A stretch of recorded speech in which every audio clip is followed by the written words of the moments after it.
All right, guys, I hope you're doing fantastic today. I am excited. It is the end of October. Now, this video I'm getting ready to show you guys, I didn't do a preamble on it.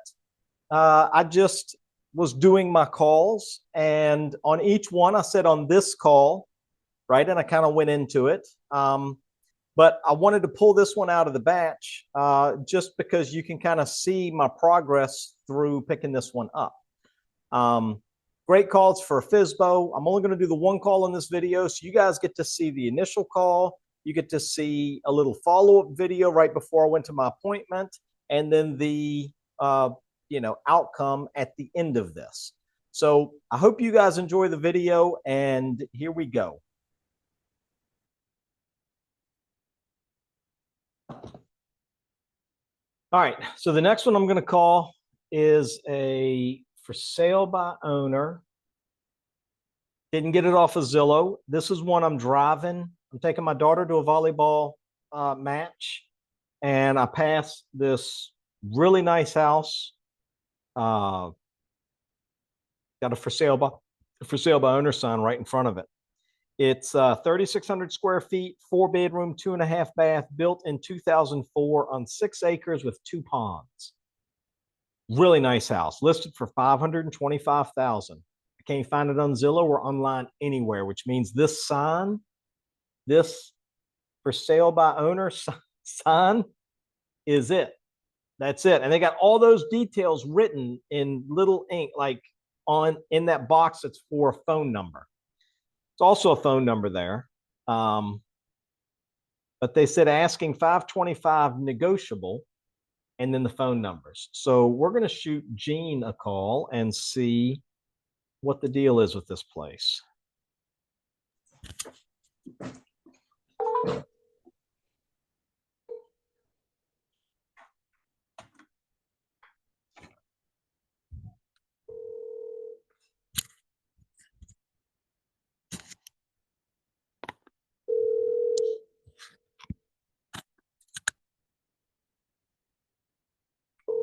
Your call has been forwarded to an automated voice messaging system. Is not available. At the tone, please record your message. When you've finished recording, you may hang up or press 1 for more options. To leave a callback number, press 5. Good afternoon. My name is Shane. I was taking my daughter to a volleyball game in Chesapeake, and I saw your home on 6 acres for sale by owner. If you get a minute, would you give me a call, please? My number is 252-722-4740. I'm also going to try reaching out to the other number that was on the sign. Thank you much. Have a great afternoon.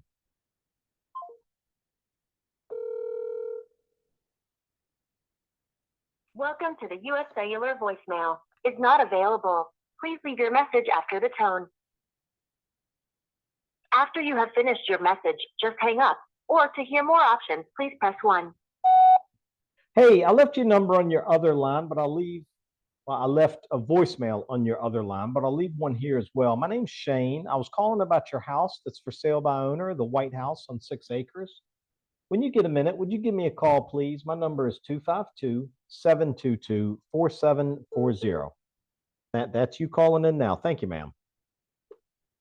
Hey, Gene, how you doing today? Hey, doing all right. I'm on the part of 17 and may or may not have good reception. Yes, ma'am. I totally get it. I'm driving up and down that road all the time. So Yeah, so some places work, but if I drop you, I'll call you back. absolutely, absolutely. My name's Shane. I'm a local real estate agent. I saw you had a property, White House on 6 acres for sale by owner. I saw the sign. Okay. You sound like another realtor that I talked to. I thought you were him. I think his name is Travis. Oh, okay. Yeah, no, I'm not Travis today. Today I'm Shane. Okay. Okay, Shane. All right. Yeah. All right. Okay. So I haven't chose a realtor yet because I'm got about a month and a half to see what I can do on my own. Okay. And we are moving to Texas, and our house will be ready around the 1st of December. Congratulations. Is that a good thing? You're moving to Texas on? I don't know. The first time I went out there, I'm like, well, it's near the Dallas-Fort Worth area. Okay. Fort Worth. I'm like, wow, what do they have? Giraffes and elephants out here eating trees? But where are all the trees? Everything right. is dry and cactus and not. I'm like, I don't know. It was 100 degrees every day I was there, but Oh yeah. My grandfather had a farm in Colorado just south of Silver Springs, and it was the same kind of stuff. We had the tumbleweeds and scorpions and just all kinds of crazy stuff. So But we have a house being built in the country part of, but it's all surrounded by everything's dry and Yeah. cactus. Yeah. But we have 2 trees on our property though. And we're able to salvage 2. They're not the prettiest, but they are trees. That's Anyway, good. Shane, are you out of Hosky or Elizabeth City? I'm out of Edenton. Oh, Edenton. Yeah. So I was taking my daughter to Chesapeake for her volleyball. She plays with a team over there, a traveling team at Mount Pleasant Baptist. And I passed it and was like, "What is that back there peeking behind the trees?" And I had to flip around and take a look. So that's a nice house back there. Yeah, definitely. Well, can I ask you a couple of questions about it? Sure. All right. So it looks like it was built in 2004. Any renovations or anything done since then? No, it hasn't needed any. Okay. Well, we put the upstairs AC unit. We replaced that about 3 years ago, but no renovations. No. Okay. The ponds, are they stocked?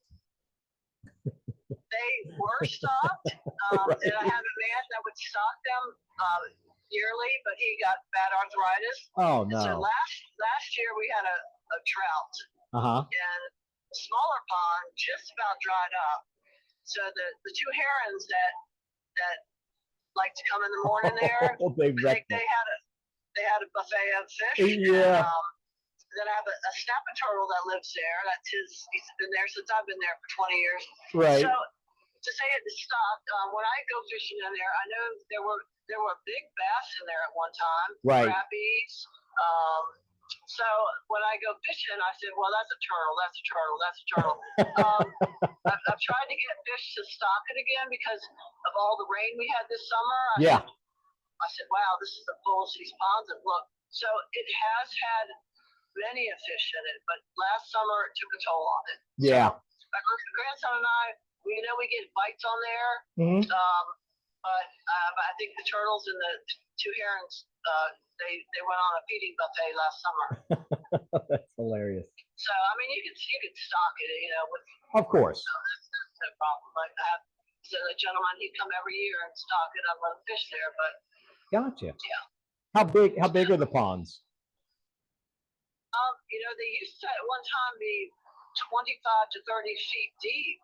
Oh wow. And now, at the height of when they're full, right. The bigger pond to the right is about 12 feet deep. Okay. So the other one maybe about 4 feet deep. But okay. In length, did you drive up the driveway? I did not drive up the driveway. You never know in the country. I was raised in the country, and I don't intrude. You have. If I got a sign out there, you're more than welcome to drive up there. Gotcha. I say big. They're I'm not good with yards, but yeah. One of them's a nice sized pond. The other like one's football field size. Not quite that big. Okay. So gotcha. Yeah. Good deal. All right. So you said it's going to be about a month probably before you guys hit that make it or break it kind of period. Well, it'll be a month that I want to try to do what I can to sell it on my own. Yep. And then when I'm gone in December, I know that's not a good time to list something, but I would like the house to be empty. I have 3 dogs that they shed a lot. So right. The house is pretty, but we had an estate sale. A lot of furniture's gone, and it just. I mean, people will still show it and just tell them, look, we're in the process of moving. That's right. And you'll have to visualize where I sold a lot of stuff. So yeah, definitely. Well, let me do this. Go ahead. I have to turn it over to a realtor. Gotcha. What do you charge for commission? So the way commissions are done now has changed in the last couple of months. So commissions are actually split up, right? So my part is 2.5%. We talk about what we want to offer as far as a buyer agent commission moving forward. Now, I still recommend we do 2.5% because that gets all of the other agents in the area motivated to bring buyers, and we don't want to push anybody away. Especially on a property as beautiful as this. They'll, you know, we want an army of people trying to sell it, but it is something that we would discuss and just kind of decide. You know, my recommendation is always 2.5 and 2.5. But my piece is 2.5, and then we can figure out the buy side. You know, at that point, last year, out of the 2,000 agents in our MLS, I was ranked number 10. And the only properties that I go after that I purposely like reach out to, like this call here, are expired properties where the other agent was not able to give their client a big win, and for sale by owner properties where they're not able to find a buyer on their own. So I focus on the hard to sell properties and still operate at a higher level than most of the agents in the area. Part of that is because every one of my listings gets drone photography. Every one of my listings gets professional quality photography, and I'm part of a national brokerage. So I push a lot of my marketing to New York, New Jersey, Pennsylvania, and Massachusetts. And the reason that's important is because if I have agents in those areas that are selling a home, let's say New York, and there's a person selling a house there, and they say, I want to move to the Carolinas. Well, they might not know anything about Gates County, but you put this listing in front of them, and they're like, holy cow, 500,000, really? That's a crazy price for something like that. In New York, that'd be a $2 million property. You're right. My husband had a job in Jersey for a year. We tried for a year to find a house. I'm like, I am not buying something like the same price as our house, but like, no, very, very, very, very expensive. In Texas, we got a good deal on a brand new home. So. Yeah, definitely. But yeah, you're right. This house, even in New Jersey, house in Gates County, that would go for $100 or $8 or $9 or $1 million. Yeah, easy. Even in Pungo, Virginia, but it is Gates County, though. We have to say that. It is. Gates County. It is. You kind of have to want to be in Gates County to be in Gates County. But every year, about 30% of my listings are sales that I make from out-of-staters that are moving in based on this marketing that I push, and a lot of those are cash buyers, which makes the process just so much easier. Yeah, that'd be nice. So, do you have a good email address? I'll send you over my resume so you can kind of meet me on paper. Yeah, I do. Can you? I don't know if you're driving. I am. Nope, I'm ready. @gmail.com. All right. So when I get off here, I'll send you my resume. That way you can meet me on paper. All right. Now I did have an agent a year ago when my husband got a job in Texas, and we were just going to rent. We were going to rent a place, see how we liked it. You know, had the husband and wife dispute because he just threw it at me, and for a 3-week time, hey, we're going from New Jersey to Texas. I'm like, whoa, wait a minute now. At least I can get to Jersey in 6 hours. Right. You can come home every weekend, but 22-hour drive for Texas where you're working. It's a lot more. Yeah. And so at the last minute, I decided I'm not going. So anyway, it's taken me a year to decide that I'm going because all my family's here in Virginia and Carolina. So I had to throw a little fit. And finally, I came to the conclusion. Yeah, but it was, it wasn't good. Right. That's right. Yep. I'm like, we really wanted to move to South Carolina or the Outer Banks. So like, to Texas, I go out there and there's nothing but industrial, no trees. Right. Like, wow. Right. Yeah. So anyway, I got over that, and so I had an agent that last January she came out. You probably know her, so if you're from Eden, her name is. Oh yeah. Okay, so I don't know if you work in the same group with her. We are in the same market, so we end up doing deals together quite frequently. So, I mean, nothing against her or anything, but I am going to go. So you're like the 4th agent that's called me. And I'm hearing you out, and I like this other Travis guy as well. And so when the time comes, if I don't sell it, then You know, he's trying to convince me I could go up to 550, still get my 520 out of it. I'm like, I don't know about that. Gates County can go.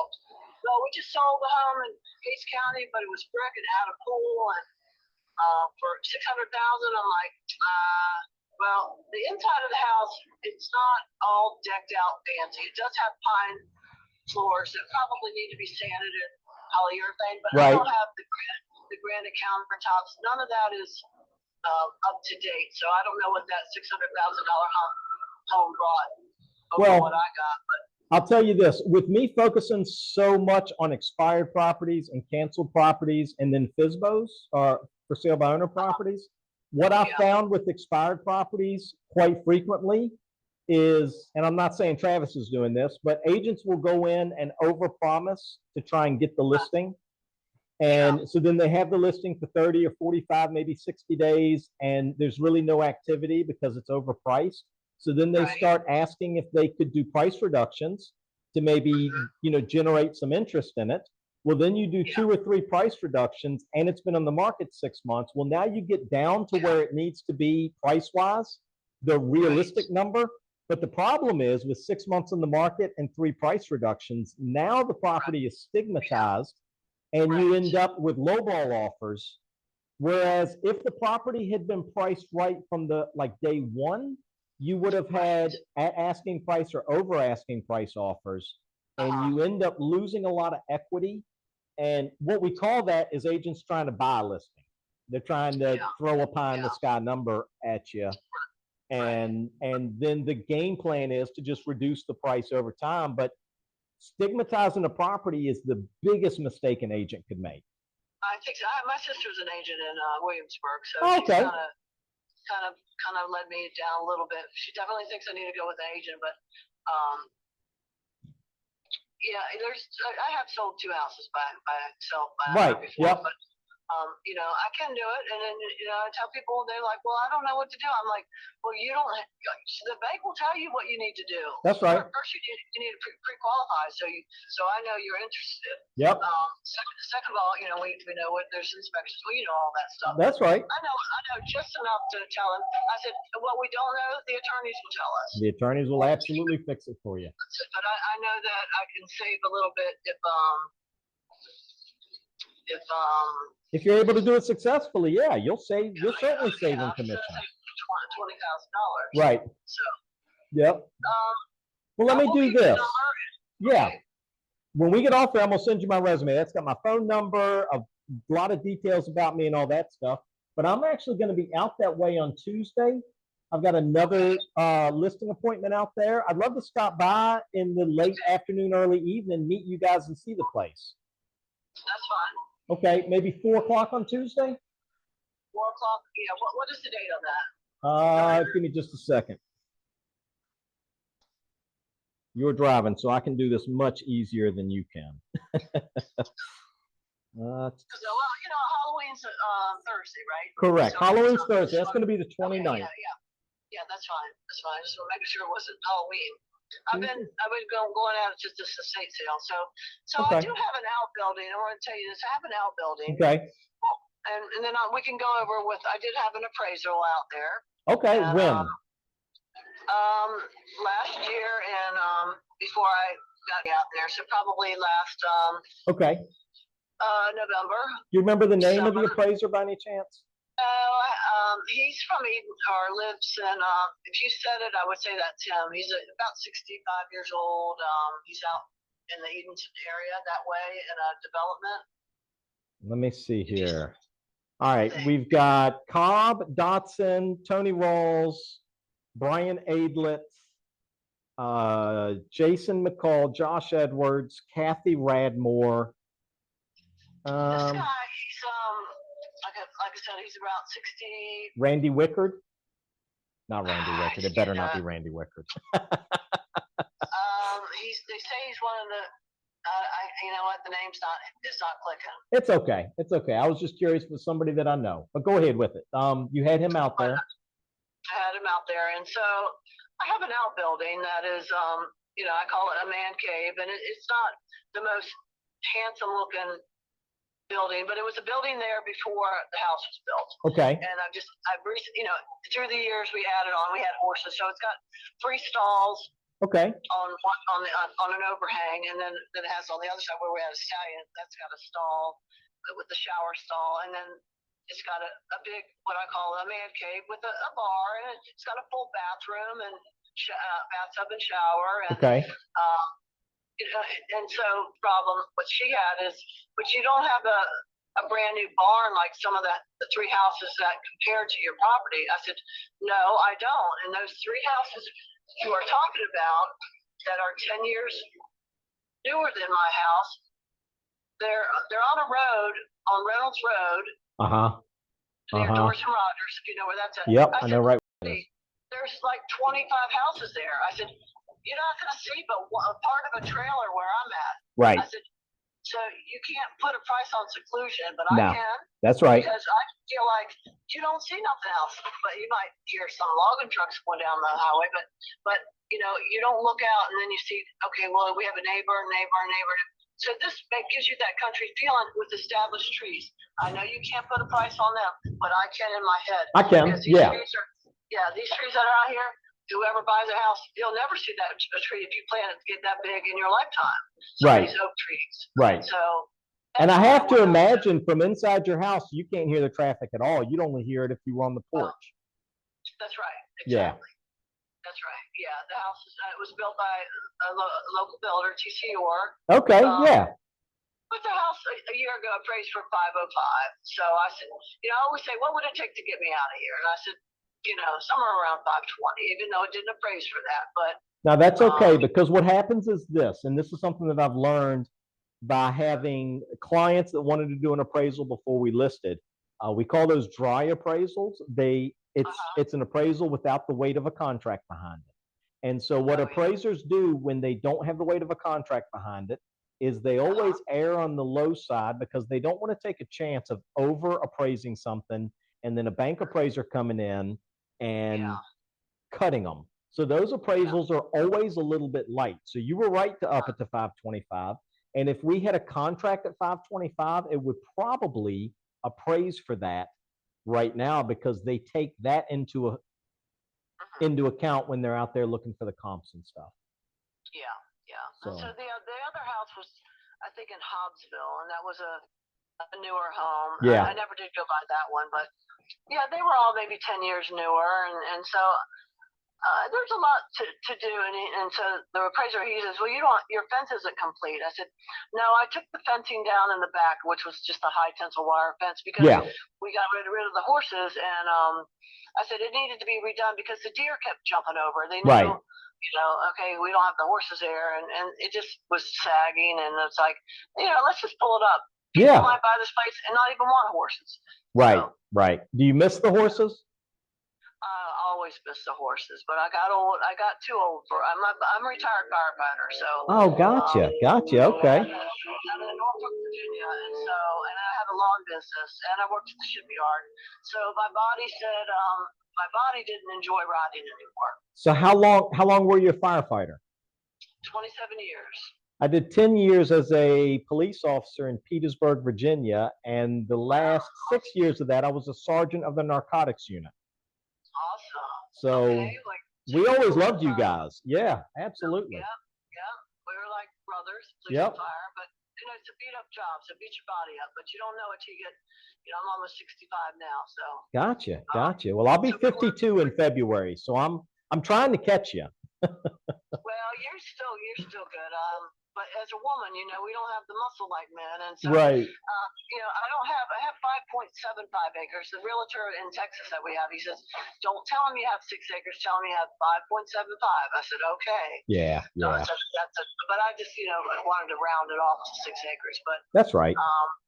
Anyway, Shane, it is right. It is Shane. Yep, just like the cowboy. Shane. Okay, text me your number. I will.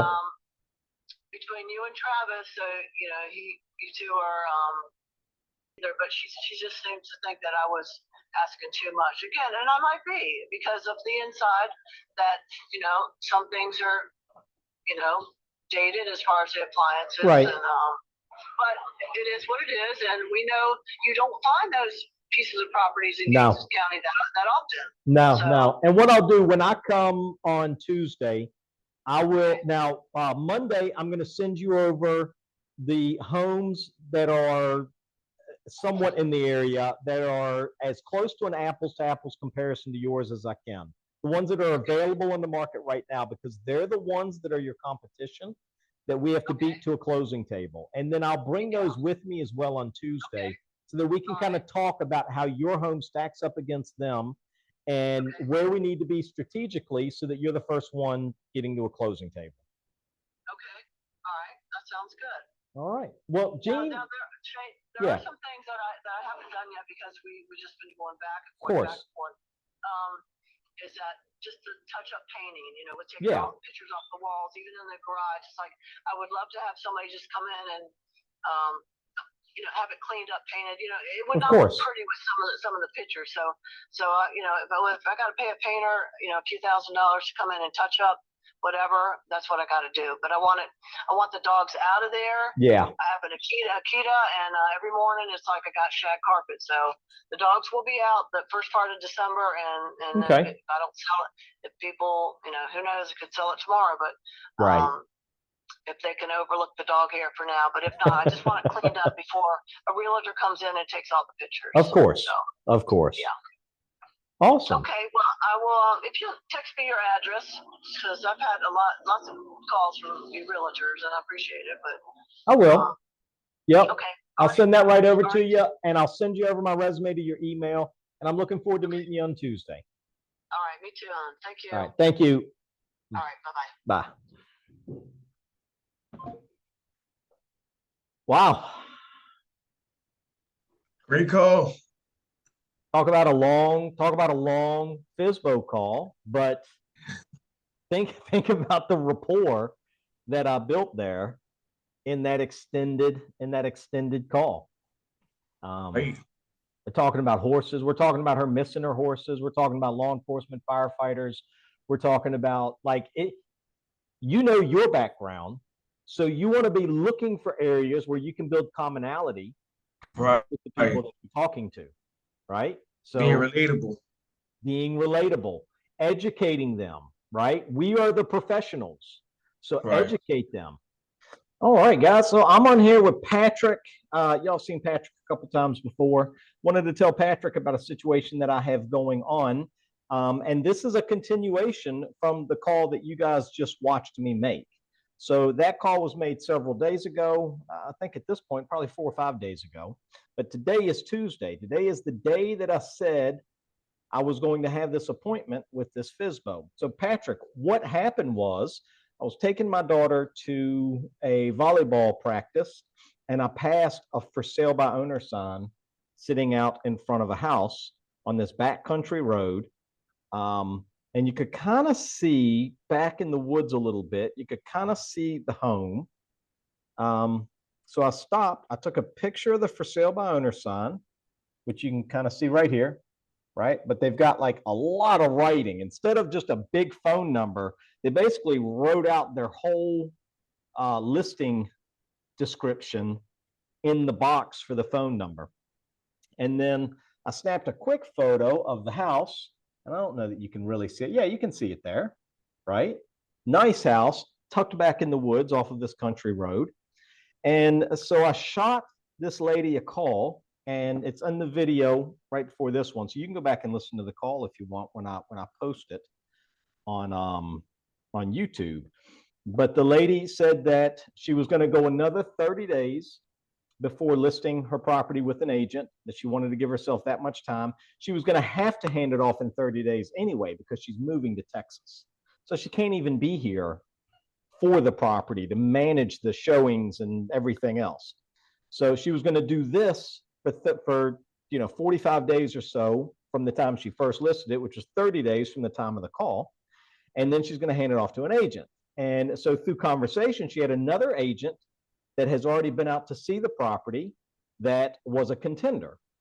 I built great rapport with her through the conversation, and I set an appointment for today at 4 o'clock to go see the property, meet her, and see what kind of fit we are. Now, in my mind, I'm already thinking she's now 25 days out from a move, she can't manage this property anyway. Even if she gets it under contract, it's not going to close before she leaves. She's going to be gone and it's going to be waiting to close. So chances are, if she doesn't have a buyer by today, she could hand this thing off at any point. But what I did, and this is something that we have to think about, it's October right now, October 29th, so damn near November, right?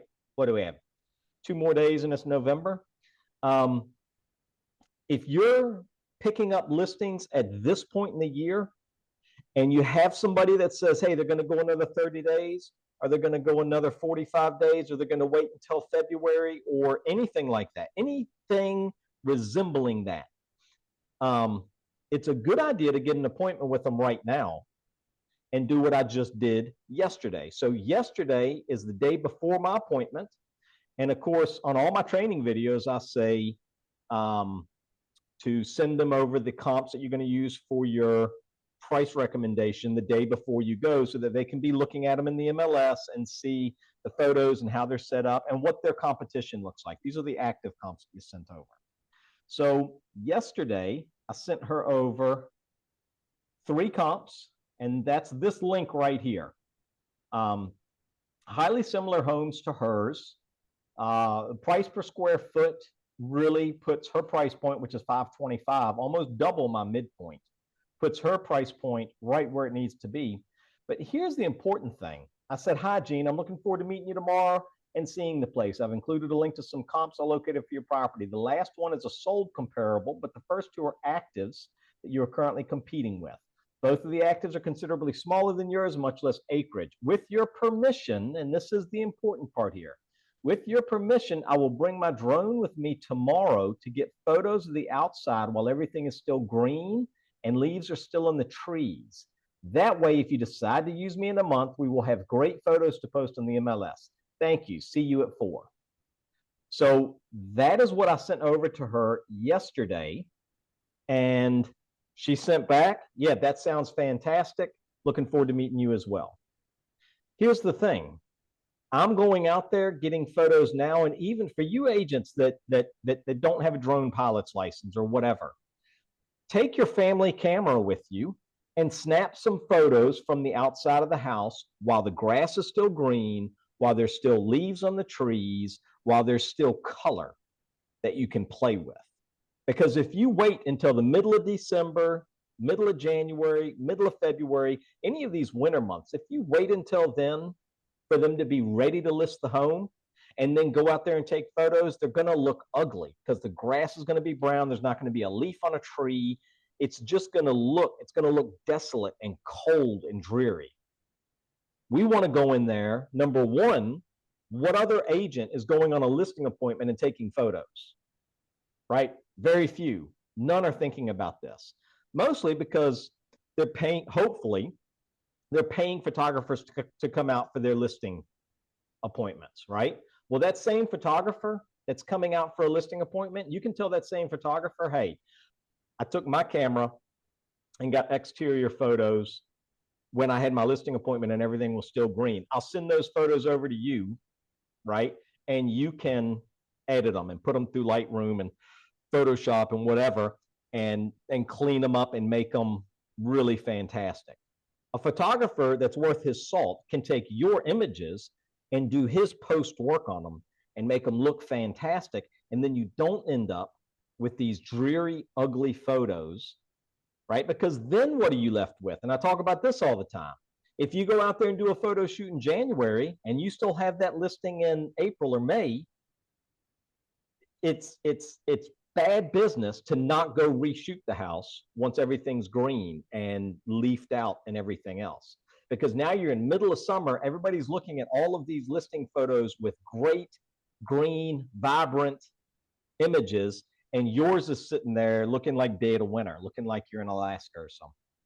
So I'm taking my drone with me today. We're going to get some great photos outside. And that's really going to set me apart in a huge way from this other agent that she's already talking to, because I guarantee that person didn't do that. I burned this video as like a timeline for you guys to see. and I'm going to stop it here. And then after my appointment this evening, I may do a little, on the scene kind of video or something, or maybe I just update this tomorrow with another, on camera declaration of what the outcome was. All right, guys, so now it is the day after my appointment. This last video you guys just saw was me getting ready for my appointment to go meet with this lady and kind of some of the preparation stuff that I did. Now, when I showed up at my appointment, walked in as if I owned the house, right? Confidence is going to get you a long ways towards success, right? If you already believe you've got it, a lot of times you've got it. So in this particular case, I got there at 3:45. I was 15 minutes early. She was outside with her dogs. I said, hey, let me do this. While we still have some good light, I'd like to break the drone out and get some photos of the place while everything's still green and we've got leaves in the trees and all that stuff. And then we'll have our meeting right after I do photos, if that's okay with you. And she's like, yeah, fine, go ahead and do your thing. So I put the drone up, I flew it around. I got great photos all around the house. And I'll show you those photos here in just a moment. But I got great photos all around the house. I went over, and you can check this video out, or this photo out right here. I went over the water, and I got a shot down low to the water looking up at the house. And you can see in the photo right here just how beautiful this shot is. So that was pretty cool. And then I got a few other shots. Now, all in all, I pulled 30 individual shots from all different sides around the house. And I mean, you guys can kind of see what I did here as far as shots. But what's more important than this, for those of you that don't have their drone's pilot license and can't go out and do drone work, on the fly like I can, and I understand we're not all in that same boat, but we can all use the same tactic. The tactic is, hey, I know you don't want to list your house until December, January, February, whatever, right? I understand that. But on the off chance that you do decide it's time to list your house in one of those months where there's no leaves on the trees, the grass is all brown, everything looks dark and desolate, what I'd like to do is come out, meet you guys, take a look at the property, go ahead and get some exterior photos now while the grass is still green and there's still leaves on the trees, and then just hang on to those. So we're all not in the same position where we all have drones that we can use and this stuff. But for you agents that are newer, you can still say the exact same thing, other than, I just want to come get some photos of the property while everything's still green. Bring your household camera with you. Here's the great thing. Photographers take great photos with their great cameras, with their great lenses and all that other stuff. But photographers can work magic with real photos that you might do with your camera that you use for your family occasions and whatnot. You would send those photos to your photographer, and they would put them into Lightroom Classic or Photoshop, and they would, clean them up and make them crisp and straighten them and, really make them pop. And most photographers don't mind doing that for you as part of their service. And so you can take your regular camera out there and provide this exact same service. But guess what you get to do? You get to meet the people. You get to see the house. You get to show how you're thinking outside of the box. You don't mind taking a chance on them, right? On the off chance that they do decide to list with you. And chances are you're going to build enough goodwill by doing that where they're going to use you as their agent. So in this particular case, I got there. I did my photos first, right? And then I brought my drone back and I landed it and I put it in its case. And I said, all right, let's go over some stuff. So we went inside. She did the walk around. Right? They all do the same thing. They walk around the house and you ooh and ah, you point out different things that you may see, like a crack over the doorway, the little stress cracks and stuff, and say, hey, look, let's go ahead and get that fixed. We don't want an inspector seeing that and saying, there's a foundation problem. You need an engineer. to come evaluate it. Fix stuff like that right off the bat. But you go around, you kind of give your opinion on different stuff. Then we sat down at the table and I went through the active comps in the area. And you guys have heard me talk about this. I'm a big fan of going over what the competition looks like, because our job is to get this thing to a closing table. And guess what? If your job was to be the head coach for the Steelers, what would you do? Before Sunday comes, you're going to look at game tapes for the team that you're going to be playing against, right? You are going to be looking at what you're going to need to do to beat that team on Sunday. Why are we any different? We're not. So that's why I don't use sold comps when I'm coming up with a price recommendation for a home. I use the active comps that are in the area that are an apples to apples comparison to their house. When we talk about this, I tell them this specifically. Unlike other agents, this is how I look at properties, and here's why. Because I understand that we need to know what the competition is doing so we know how to beat the competition. And you beat them either on price or features. So we went through that conversation. We went through price bracketing. We went through a bunch of different things, right? We talked about the price bracketing. We talked about days on market and how it affects offers coming in. We talked about the different repairs that I felt like needed to be done ahead of time.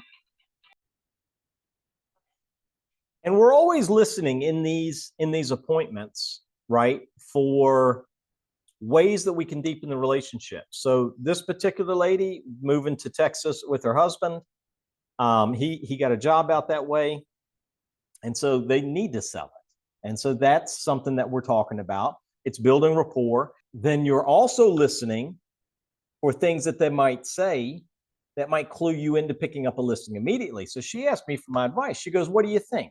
Should I have the painters come in and do their thing, right? Should I have the carpet cleaners come in and clean the carpets? Should I move all of my stuff out? Like, should I wait to list it until we're leaving, which is in December? Now, it's the end of October right now. And I went, no, I wouldn't wait until December to list this. You have a beautiful property on 6 acres with 2 ponds, with a horse pasture, with a 3-stall horse barn. Somebody will buy this house. And then you can leave a sold house, not leave a house sitting here waiting to sell. Would be my opinion, right? It's your home, do what you need to do with it. But I would say we get this thing listed as soon as possible and find that buyer. And now you don't have to worry about this anymore. So after about an hour meeting with her, maybe even an hour and 20, she finally goes, okay, well, let's go ahead and list this thing. What do I need to do next? So we sat down and filled out listing paperwork right then and there. If you remember from the call, she's going at least 30 days before even making a decision on what agent to go with or anything like that. I set myself apart. And she told me afterwards, as I was walking out to the truck to leave, she said that she just had a great feeling about me, that I just felt like the right person for the job. You know what that is, guys and gals? I mean, when I say guys, everybody. But what that is that ability to build rapport. If they like you, they're going to use you, period. It's game over. Get them to like you. Do things other agents aren't doing. Come out and do photos while it's still green so that if they list in December, right, you can have great photos to put on the MLS. Nobody else is doing that. I promise you nobody else is doing that. And that's a tactic to use right at the end of the season every year. You know, something else you can say, let's say it's January, February, right? And you're going for a listing appointment. And they go, well, should I wait until spring? Should I wait until whatever? I'm not a fan of waiting. Things will sell, right? If you got waterfront property that's at a really high price point, maybe wait till spring, hit that rush right when the rush is happening, whatever. But for the most part, I'm a fan of strike while the striking's good.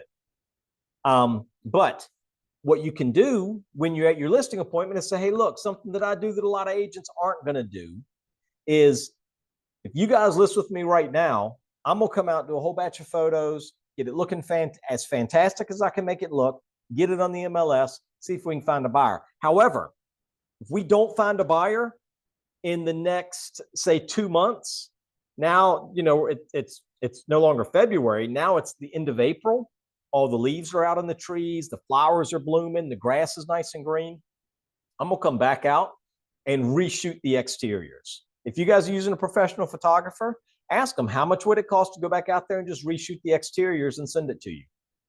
I guarantee it's going to be half the price or less because they don't have to go inside. They don't have to worry about lighting. They don't have to do all of that stuff that we have to worry about when we're doing a full photo shoot, right? So it's probably going to be half the price.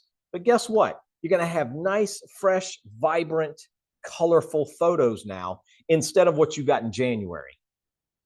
And you can separate yourself from the other agents in your market by doing these things. These are the things you guys have asked, like what my preview appointments look like.